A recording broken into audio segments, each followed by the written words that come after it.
Dans cette nouvelle vidéo, on va voir ensemble comment créer des emails sur ChatGPT pour sa boutique e-commerce. Sachez que lorsque vous lancez une boutique e-commerce, il est indispensable de programmer des séquences d'emails afin de garder le contact avec votre base de données. Avant de commencer cette formation, n'oubliez pas que vous pouvez télécharger gratuitement le kit complet sur ChatGPT que nous avons créé juste pour vous. Vous y retrouverez les différents prompts et aussi les différents agents GPTs avec des instructions vous permettant d'obtenir les plus fortes capacités d'exécution de ChatGPT. Je me présente, je m'appelle Bastien et je suis le fondateur du groupe iComi qui aide les entreprises dans leur digitalisation et vous accompagne dans la formation des métiers numériques. Si vous avez besoin d'un accompagnement, n'hésitez pas à prendre rendez-vous dans le lien dans la description afin qu'un consultant vous recontacte. Vous souhaitez vous former, vous pouvez tester votre éligibilité au financement et découvrir nos programmes de formation. Surtout, n'hésitez pas si vous avez des questions à les poser dans l'espace commentaire et à vous abonner à la chaîne YouTube. Quand je dis contact, il va falloir créer des séquences d'emails pour recibler les personnes qui sont enregistrées dans votre base de données simplement à travers soit un bon de réduction ou un guide gratuit et les recibler afin d'obtenir votre première vente avec ces clients. Vous devez aussi programmer des emails pour vos clients puisqu'ils viennent d'acheter dans votre boutique. Vous devez les gratifier, vous devez communiquer avec eux et les inciter à racheter chez vous. Vous allez pouvoir aussi créer des emails qu'on appelle des emails newsletter pour pouvoir informer toute votre base de données qu'il y a une promotion par exemple ou que le Black Friday commence à partir de maintenant sur la boutique. Alors, on va s'aider d'un outil que je vous ai mis en ligne dans le lien dans la description, qui est le guide des 159 prompts utiles pour son activité. Alors, je vais venir sur ChatGPT. Je vais utiliser la version premium puisque sachez que entre la version premium et gratuite, la grande différence c'est que vous pouvez aller directement sur la internet grâce à GPT-4. Sur GPT 3.5, vous allez pouvoir faire la même chose si vous avez simplement le gratuit, mais vous ne pourrez pas faire la première phase que je vais faire. Il va falloir le faire manuellement, c'est-à-dire instruire mon chat. Alors comment j'instruis mon chat GPT? Je vais venir prendre ici un exemple avec camillecolette-studio.com. Donc c'est un petit site e-commerce de bijoux. Et ce que je vais faire, c'est que je vais prendre l'URL et je vais demander: peux-tu analyser ce site? Donc je vais juste lui demander déjà en premier lieu de rechercher sur ce site et de comprendre qui est la personne avec qui il interagit. Okay, donc c'est super important d'avoir cette première phase d'instruction avec ChatGPT. Ok, super. Je vais dire juste réponds uniquement en français maintenant. L'objectif de nos travaux d'aujourd'hui. Donc là, je vais lui parler comme si on était, on va dire, en train de parler avec quelqu'un, un humain, et de rédiger plusieurs emails pour cette marque e-commerce. Je vais poser: penses-tu que tu puisses le faire? Ok, donc là, je vais juste lui instruire et lui donner l'objectif aujourd'hui des travaux. Donc là, il est d'accord, il est prêt à me donner mes différentes newsletters. Alors comme je vous ai dit, je vous ai mis un guide gratuit dans le lien dans la description et c'est ça qu'on veut utiliser aujourd'hui. Alors ce guide vous permet d'avoir des prompts de manière, on va dire, efficace et simplifiée. Donc vous avez juste à prendre le texte et à modifier ici les différents segments. D'accord? Donc là, j'ai le premier: rédiger une série de lignes d'objets d'email qui attirent l'attention pour ma campagne produit destinée à tel client. Donc là, on va lui demander de rédiger une série de titres. Okay, donc là, on peut commencer par les objets. Okay, donc là, je vais demander rédiger une série de 5 lignes d'objets d'email qui attirent l'attention pour notre campagne. Okay. On va lui demander de campagne de panier abandonné. On va partir à partir de là. Destiné à ma clientèle de Camille Colette Studio. Ok, donc là, première étape, on va lui demander de nous créer des des objets. Donc ça, on peut très bien le faire si on veut avoir, par exemple, plusieurs idées de projets. Ok, donc la première étape, on a différents objets. Donc parfait, ça c'est justement ce que j'avais besoin, vos bijoux. Non, non, non. Ok, maintenant je vais lui demander de me rédiger. Ok.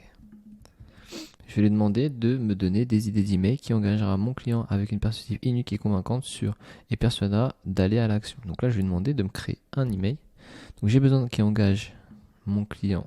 Donc là, je vais mettre une femme entre 18 et 40 ans. Je change le sujet sur les bienfaits de porter nos bijoux au quotidien et la persuader d'acheter nos bijoux. Ok, donc je lui donne toutes les instructions et là mon site, il l'a déjà, je vais le reprendre ici.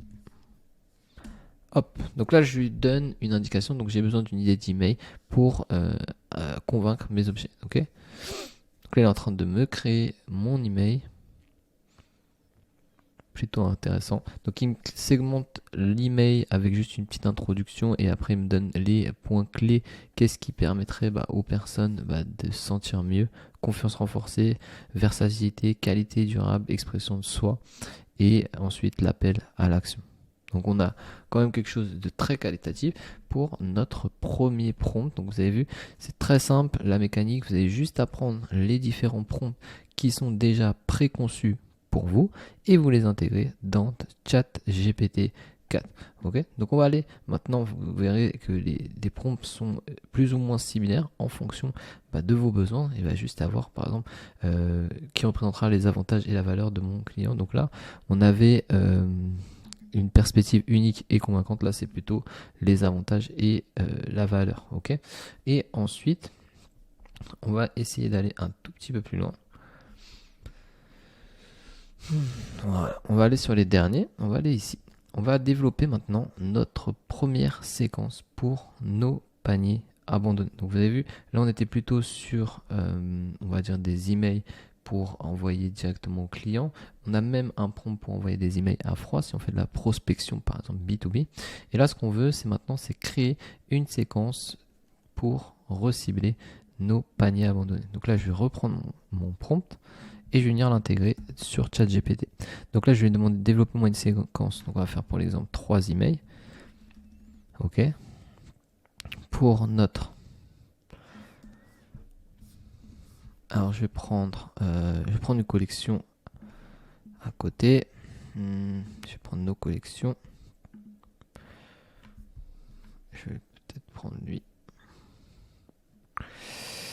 Ouais, je vais prendre ça. Peut-être la plage. Ouais. On va prendre la collection plage. Ok, comme ça sera plus segmenté. Et on fera un autre truc. Ok. Alors, je vais mettre développe une séquence d'email en 3 parties pour notre collection plage. Je vais lui mettre le lien. Hop, en ciblant. Donc là, pareil, je vais remettre ce que j'avais mis là. 18 et 40. Ok. En 3 parties. Donc développer une séquence d'email en 3 parties pour notre collection plage en ciblant. La cible a déjà ajouté au panier mais n'a pas finalisé sa commande. Ok. On peut rajouter des éléments. Hein. On peut lui demander fais-moi ces emails dans un format tableau.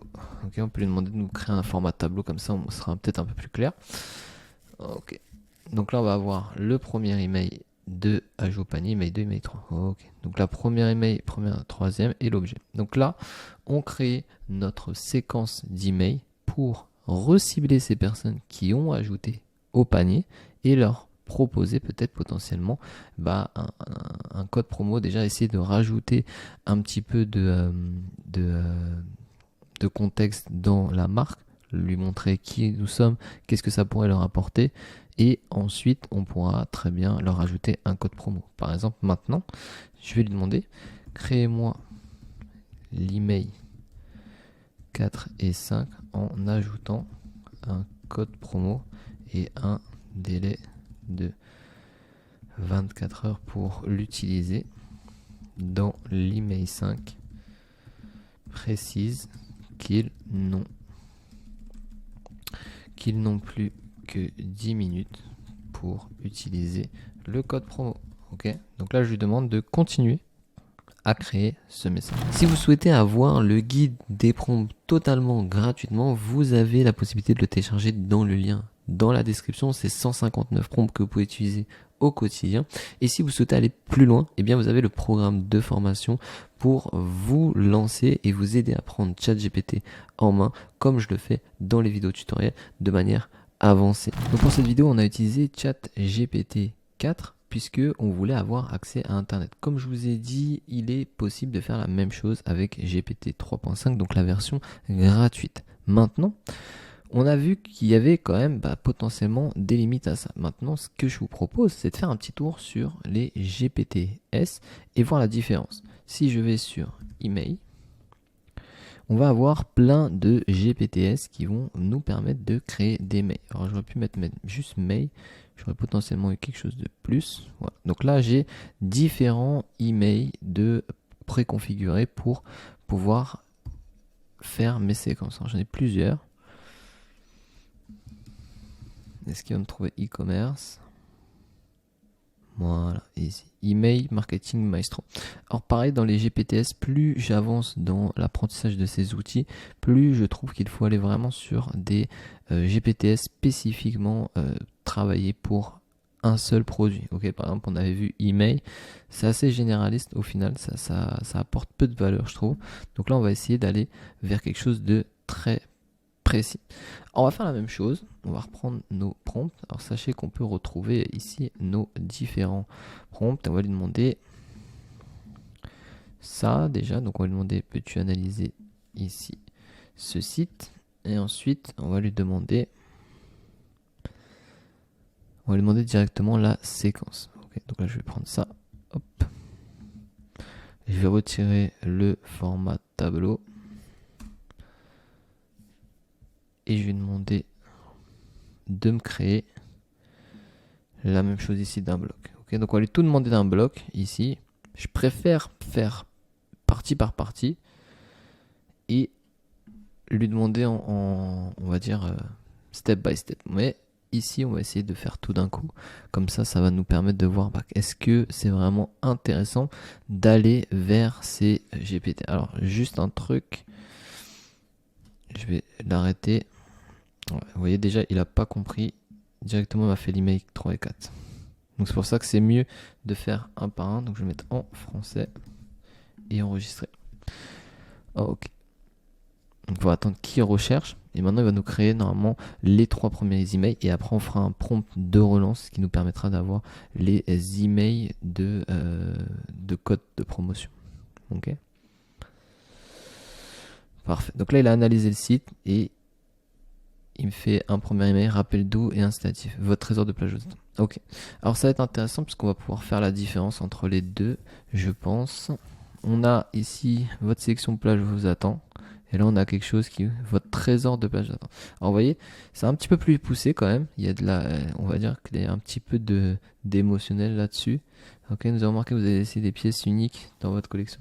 Donc là c'est vraiment plus porté, on va dire c'est plus accentué.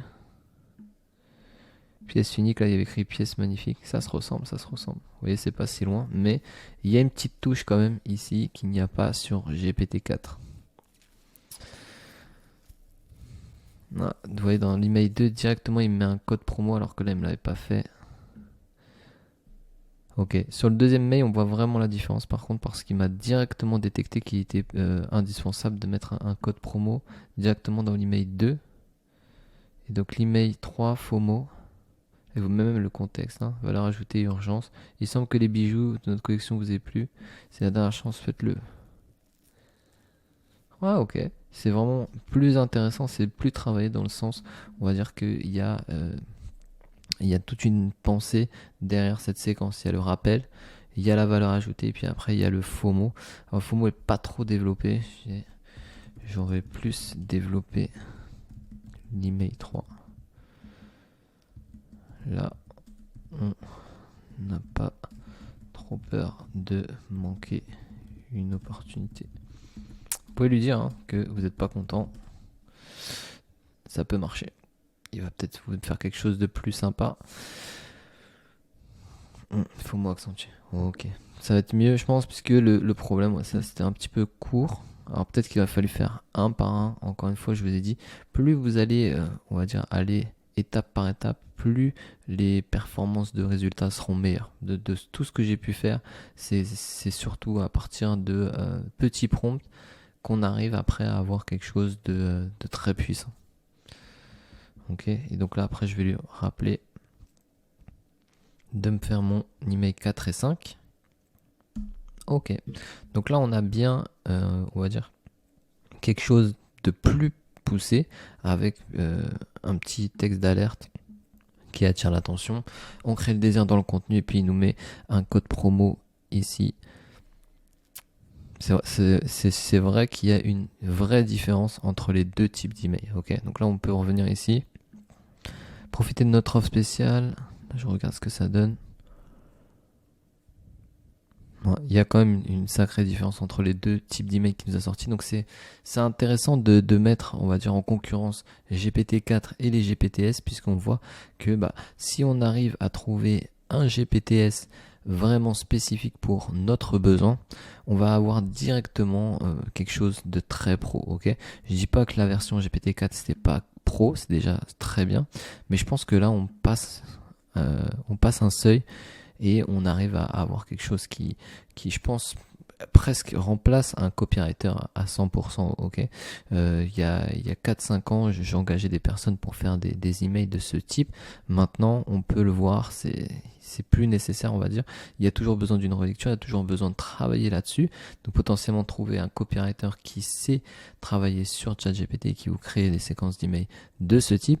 Mais aujourd'hui, c'est, on va dire, votre meilleur assistant. Et vous voyez, pour la version premium, vous pouvez arriver à avoir un résultat plus que professionnel et vous permettre de générer des ventes à travers vos séquences d'emails. Donc pareil, on va pouvoir demander, par exemple, créez-moi un email pour lancer le Black Friday pour ma boutique. Donc on peut faire la même chose, on peut demander de nous créer notre email pour le Black Friday en format newsletter. Ok, donc c'est vraiment à ce niveau-là que vous allez gagner en productivité, puisque théoriquement vous auriez dû écrire ce mail vous-même, et aujourd'hui grâce à l'intelligence artificielle vous pouvez le faire très rapidement. En même pas 15 minutes, on a fait notre séquence d'email pour les paniers abandonnés et notre newsletter pour le Black Friday. On aurait pu aussi travailler pour la séquence d'email post-achat, donc pour les personnes qui ont acheté sur votre boutique, pour les inciter à repasser commande sur des produits complémentaires pour développer encore plus votre chiffre d'affaires. Je vous remercie d'avoir suivi cette vidéo jusqu'au bout. Si vous avez des questions, surtout n'hésitez pas à les poser dans l'espace commentaire. Si vous souhaitez un accompagnement dans la digitalisation de votre entreprise, je vous invite à prendre rendez-vous directement sur notre calendrier disponible dans la description.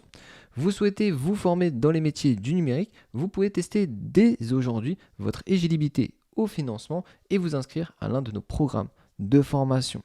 N'hésitez pas à vous abonner et à liker cette vidéo et je vous dis à très vite dans une prochaine vidéo de formation.